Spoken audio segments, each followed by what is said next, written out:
Bienvenue sur Life AQ avec Lisa, votre présentatrice. J'espère que vous allez très bien. C'est un plaisir de vous avoir ce matin.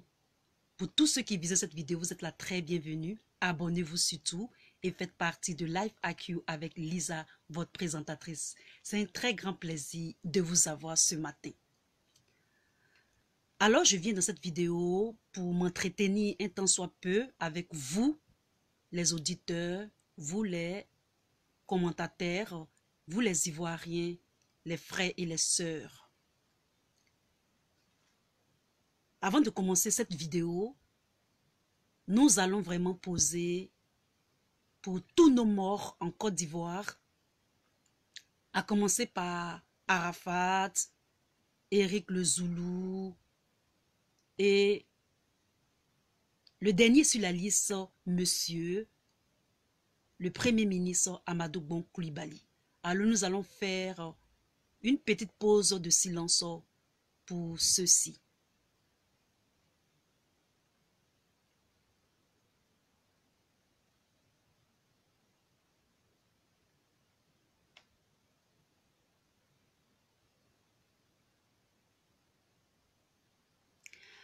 Alors, ce matin, excusez-moi, j'ai mon foulard qui me serre un tout petit peu. Alors ce matin, nous allons réfléchir un tout petit peu à propos de M. Ouattara et de son gouvernement et de la mort de M. Amadou Bon Coulibaly. Il faut savoir que depuis un certain moment, comme on l'a dit, comme la Amadou Bon Coulibaly avait un état de santé critique. Et comme ce gouvernement ne nous a jamais dit par communiqué ce qui se passait, c'est les réseaux sociaux et certains journalistes et les médias, par-ci par-là, que nous naviguons toujours dans la politique et la gouvernance de M. Ouattara et de son pouvoir à Abidjan.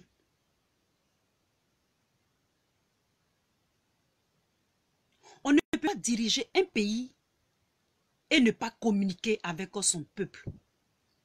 On ne peut pas diriger une nation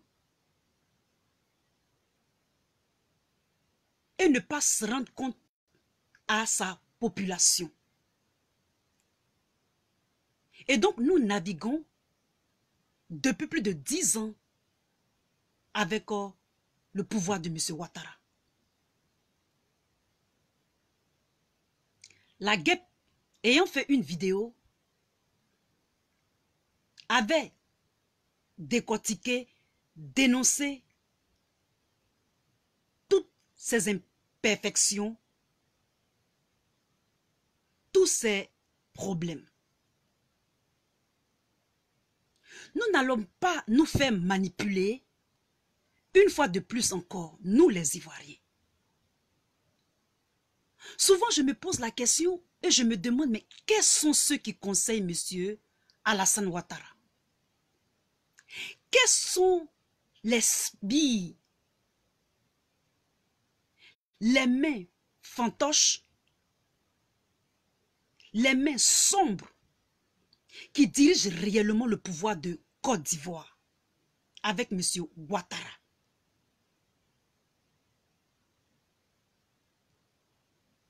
Nous avons l'impression que tout ce que ces mains-là veulent, c'est le trouble et la division. Est-ce que M. Ouattara a mesuré l'impact ou l'effet de conséquences d'un implant ou d'une greffe de cœur. Comment peut-on prendre un malade et jouer de lui comme ça, comme une marionnette? Quels sont ceux qui conseillent M. Ouattara?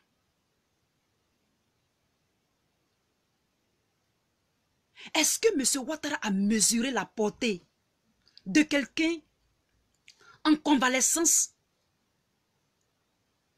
Et pas n'importe quelle convalescence d'un plan de cœur.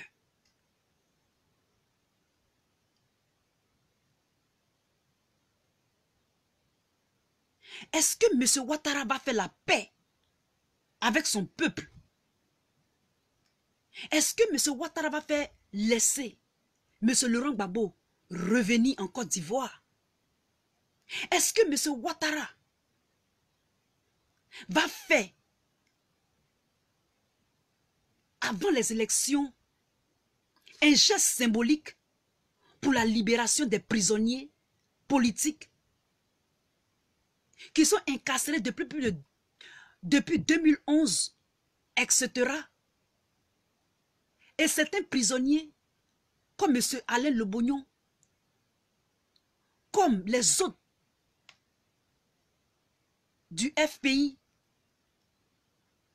etc., etc., notre ami Caton Noir, avant les élections.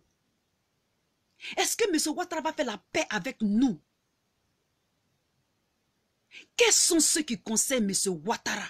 Quels sont ceux qui sont dans l'ombre à l'extérieur de notre pays et qui manipulent? Ils savent très bien que un implant de cœur n'est pas une chose à minimiser.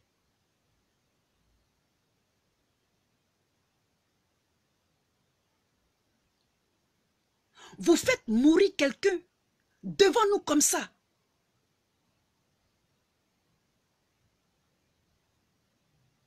Vous êtes enivrés. Vous êtes enivrés de la politique. La politique vous a enivré comme une boisson. Une boisson qui à la longue sera néfaste pour vous et pour toute la population et pour toute la Côte d'Ivoire. Vous laissez la politique détruire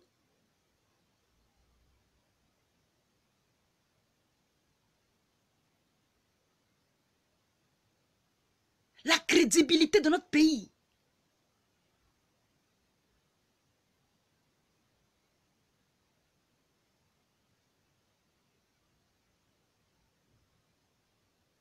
Lorsque certaines personnes viennent mettre sur les réseaux sociaux des commentaires à propos de notre chaîne, en ce qui concerne la camarade, la guêpe, maintenant tu es contente. Maintenant que tu l'as tué, maintenant que tu as fait la sorcellerie, tu es contente qu'il soit mort. Comment peut-on avoir une telle réflexion? Concrètement, qu'est-ce que la guêpe gagne à vouloir la mort de M. Bon Coulibaly? Vous faites exprès ou quoi? Vous n'êtes jamais responsable. À chaque fois, vous faites des déplacements, vous faites des fixations sur les autres pour vos bêtises, pour votre manque d'irresponsabilité.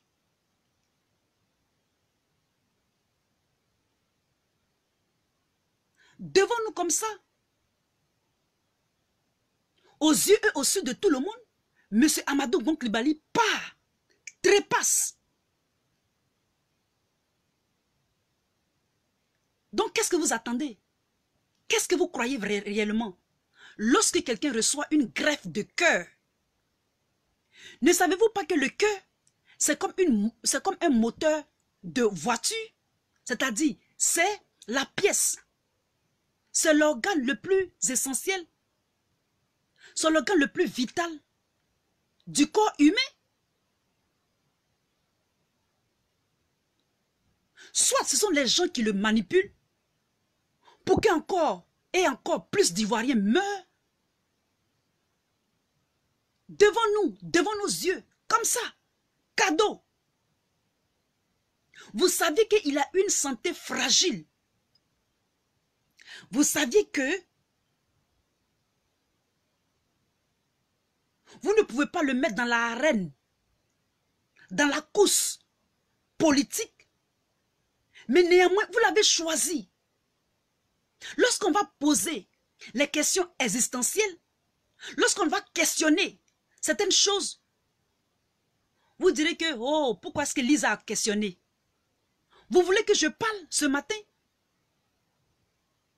Vous faites exprès ou quoi? Lorsque je vais poser des questions, vous allez dire, ben, elle voulait ça. Mais qu'est-ce que vous attendez? Vous êtes en train d'expérimenter quelque chose. Vous avez le résultat. Et vous vous accentuez plus sur la théorie. Alors que vous avez expérimenté ça. Vous saviez qu'il était fragile. Vous savez qu'il était en convalescence. Mais vous l'avez laissé. Vous l'invitez à aux réunions ministérielles, etc., etc. Alors pour tous ceux qui ne savent pas, dans cette petite vidéo, je vais essayer de vous donner quelques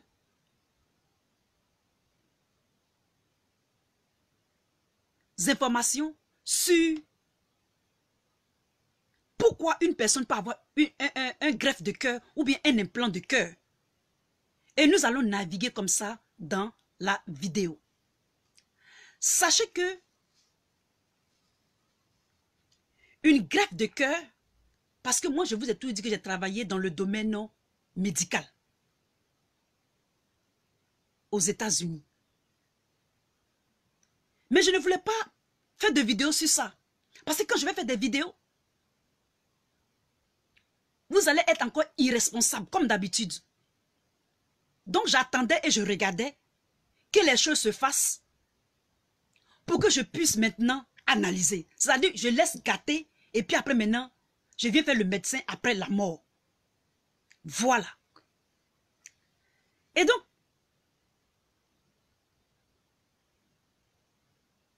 une greffe de cœur,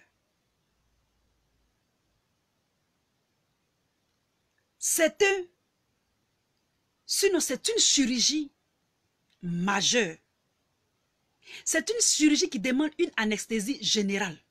Ce n'est pas une chirurgie mineure. Comme par exemple une chirurgie locale, comme par exemple l'appendice. D'accord? Et donc, une greffe de cœur, elle peut être causée par 3 maladies de cœur.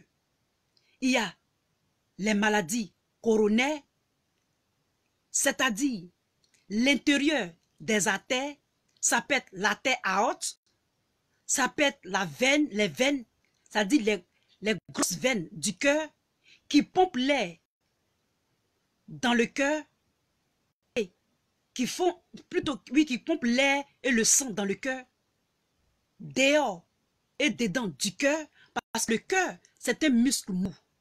Et donc, dans les parois de ces artères-là,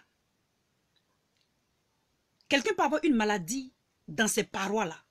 Et on appelle cette maladie des maladies coronaires du cœur. Donc cette personne peut avoir ça et subir un implant de cœur. La deuxième maladie, ça peut être une maladie cardio myopathie. C'est-à-dire quoi? Myo, ça veut dire muscle. Soit le muscle du cœur devient trop mou et grossit, ou devient trop dur et le sang qui circule dans le cœur ne se fait pas à un bon rythme. D'accord? Maintenant, la troisième maladie du cœur, ça peut être de façon génétique. C'est-à-dire, la personne peut naître avec un cœur défaillant. Et ça peut causer des problèmes de cœur. Et donc, lorsque on a ces maladies-là, mais qui ne sont pas limitées, ils peuvent être à l'origine aussi d'autres malformations, c'est-à-dire plusieurs autres raisons. Et lorsque on a ces trois maladies de cœur-là, on peut recevoir un implant de cœur. Et donc, moi, j'ai travaillé à l'hôpital et j'ai vu comment est-ce que j'ai vu déjà un paquet, un emballage où il y avait un cœur. Le cœur doit être frais, le cœur doit être vivant. C'est ce que je veux dire en fait. Et souvent, ça vient dans un genre de thermos ou de glacier, mais c'est frais. Et souvent, il faut que ça se fasse. C'est une opération qui doit se faire, ça dit que du tic au tac. Parce qu'il faut que le cœur soit, ça doit être fonctionnel. Et on le fait avec un appareil et on fait l'implant du cœur à cette personne. Et donc, quand on fait cette opération, on fait une anesthésie générale. Et quand on coupe la partie de la personne, on doit couper. On sait que le cœur est toujours à gauche. Et au niveau de la poitrine, on doit faire une coupure au niveau de la poitrine. Deux fois, c'est une grande coupure au niveau de la poitrine. Et on enlève ce cœur qui est défaillant et on met l'autre cœur. On coud d'abord l'intérieur, c'est-à-dire on coud les artères. Et il y a beaucoup d'artères. Il y a deux gros artères qui sont très primordiaux pour la vie de l'homme. C'est-à-dire de façon physiologique. Et ça doit vraiment, ça doit bien marcher. Il faut que ça soit compatible. D'accord? Et pour que la personne soit un peu en convalescence, il lui faut 2 à 3 semaines. Mais lorsque le cœur est donné à cette personne, il faut vraiment une surveillance. On appelle ça du check-up. Il faut checker la personne. Parce que lorsqu'on donne le cœur à quelqu'un, on lui donne des médicaments, on appelle des immunosuppressants, pour que son organisme ne rejette pas le cœur. Et donc, avec ces médicaments-là, on suppresse les anticorps pour ne pas qu'ils se battent. Et ils se battent avec le nouveau cœur, c'est-à-dire les anticorps du nouveau cœur, pour rejeter le cœur, pour que la personne rechute. Et donc, lorsque M. Amadou Koulibaly a reçu peut-être ça, le premier cœur peut-être, il a rechuté. Et c'est là qu'ils l'ont conduit à Paris rapidement.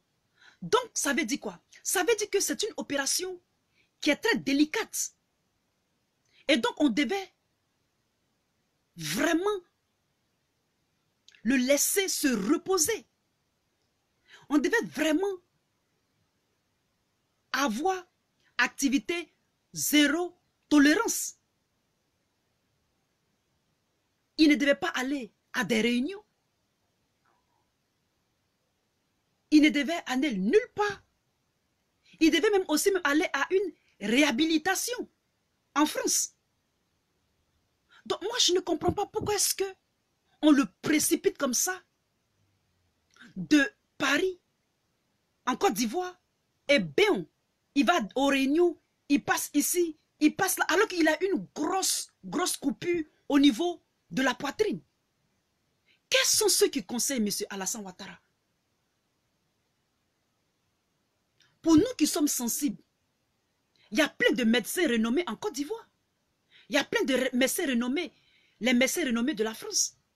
Comment est-ce qu'on laisse une personne qui a eu un implant de cœur en activité si rapidement? Ça prend au moins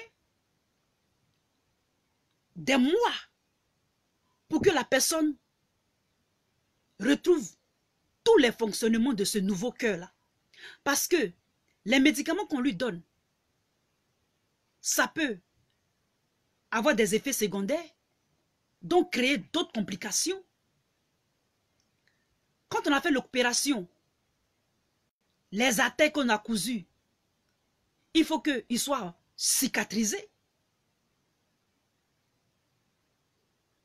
Il faut qu'il soit ventilé lui-même, c'est-à-dire au niveau de l'appareil respiratoire.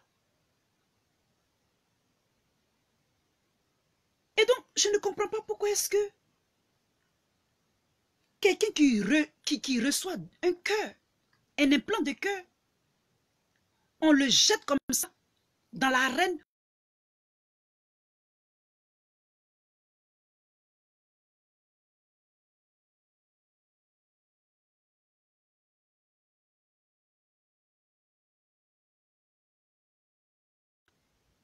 politique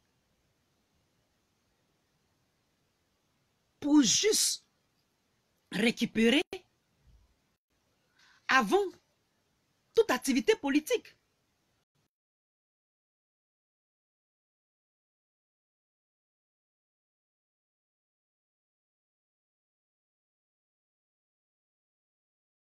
Prêt encore.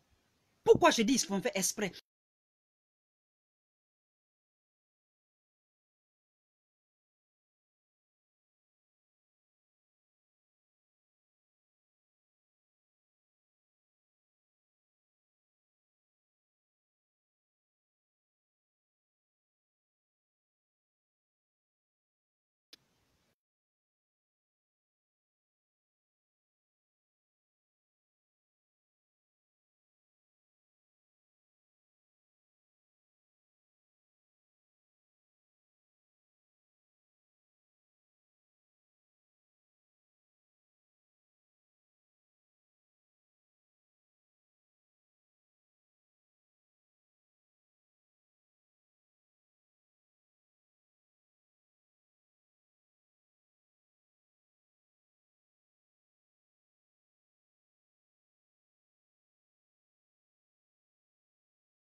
Et il y a certaines personnes qui disent que pourquoi est-ce que la guêpe parle?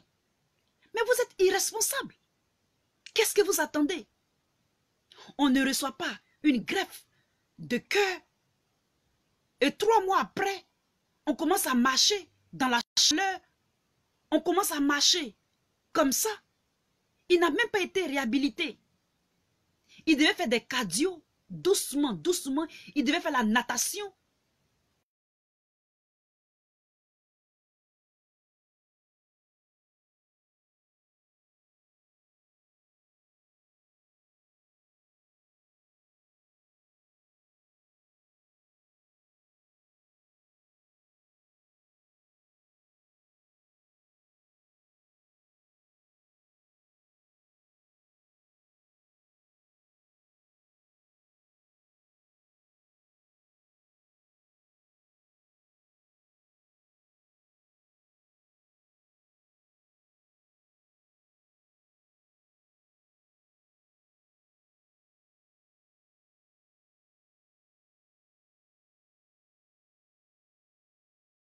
Gomis reste un Ivoirien.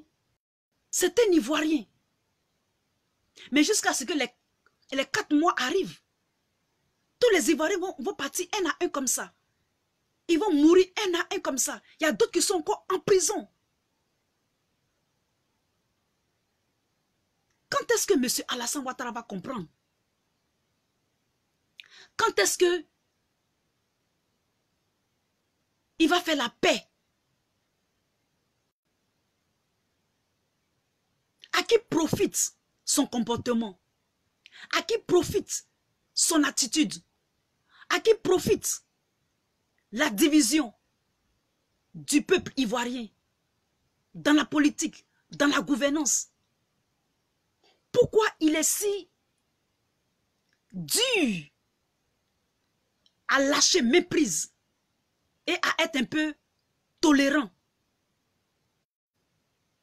Toutes ces questions me poussent à dire que il y a des gens qui veulent que la Côte d'Ivoire soit troublée. C'est-à-dire que quand les Ivoiriens sont mal en point, quand les Noirs sont mal en point, quand les Africains ont des problèmes, d'autres sont heureux que ça soit comme ça.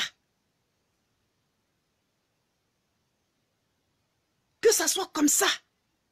Ils vont toujours sympathiser avec le diable. Et lorsque nous, on sautille, on dénonce, on cherche à acquérir la paix, eux, ils inventent, ils font des innovations, ils créent, ils étudient, ils lisent pour se former, etc., etc. C'est de ça qu'il est question. Il dit bien, c'est de ça qu'il est question. Ils ne veulent pas que nous progressions. Ils ne veulent pas que nous progressions. Ils ne veulent pas que nous ayons la paix. Ils ne veulent pas que nous ayons la tranquillité, la quiétude pour faire nos recherches, pour innover, pour construire, pour créer. C'est de ça qu'il est question, mes frères ivoiriens et chères ivoiriennes. Il faut qu'à un moment, ça s'arrête. Les autres ne sont pas nos ennemis. C'est vous qui avez envoyé la violence dans la politique. Sinon, la politique en Côte d'Ivoire, autant des élections, mais c'est là les gens profitent pour avoir des t-shirts, C'était un bon enfant. Maintenant, c'est que la violence, que la division, que la haine. Mais en mettant les gens en prison de la sorte pendant tant d'années, ça crée, ça dit que ça fait monter la haine, la colère. Et demain encore, rebelote. On sera encore, c'est le cycle vicieux de la division, le cycle vicieux des guerres, le cercle vicieux de tout ce qui est mauvais. Et on rumine, et on sarse. Ça dit sarcer, ça dit ruminer. On cogite encore de faire le mal. On cogite encore d'être haineux. On cogite encore de faire dent pour dent, œil pour œil, dent pour dent. Et ça profite à certaines personnes. Ça profite à certains étrangers. Ça profite à certaines personnes. Comprenez ça comme ça, les frères ivoiriens. Comprenez ça comme ça. Il faut que ça s'arrête. Il faut que ça s'arrête un moment. Ça ne peut pas continuer comme ça. La Côte d'Ivoire a besoin de quiétude. Les Ivoiriens ont besoin de quiétude, d'innover. On a besoin d'aller de l'avant, de progresser. On a besoin de s'épanouir. Notre avenir ne sera pas tout le temps hypothéqué. Nos pays ne seront pas tout le temps hypothéqués. On a besoin de progrès, on a besoin d'épanouissement, on a besoin de réfléchir. Pas à la guerre, pas à la division, pas à la colère, ni la haine. Mais tout ce qui est positif. Tout ce qui est positif. Quelqu'un qui reçoit un implant de cœur ne fait pas comme ce que nous avons vu tout dernièrement avant la mort de monsieur Bon Coulibaly. Ce n'est pas possible. C'est inadmissible, c'est inacceptable. Vous ne nous écoutez pas. Vous n'écoutez pas le peuple. Vous n'écoutez pas vos conseillers. Vous n'écoutez personne. À part vous-même. Il faudra vraiment que vous changez, monsieur Alassane Ouattara. For God's sake, you need to change. For God's sake. Vous avez dépassé les bonnes. Trop de morts. Trop de morts. Trop de personnes sont parties de ce monde trop comme ça. C'est pas bien. C'est pas du tout bien. Et donc, c'est cette petite vidéo que j'aimerais faire. Mettez assez de commentaires. Et nous souhaitons toutes nos condoléances les plus attristées à la famille, à la grande famille. Bon. Et à tous les Ivoiriens. Et à toute la Côte d'Ivoire entière. Ayez le moral, les Ivoiriens. Un jour, il fera beau pour notre pays. Et tous ceux qui cherchaient à nous enchaîner seront épuisés. Je vous remercie et à très bientôt. Bye, c'était votre Lisa.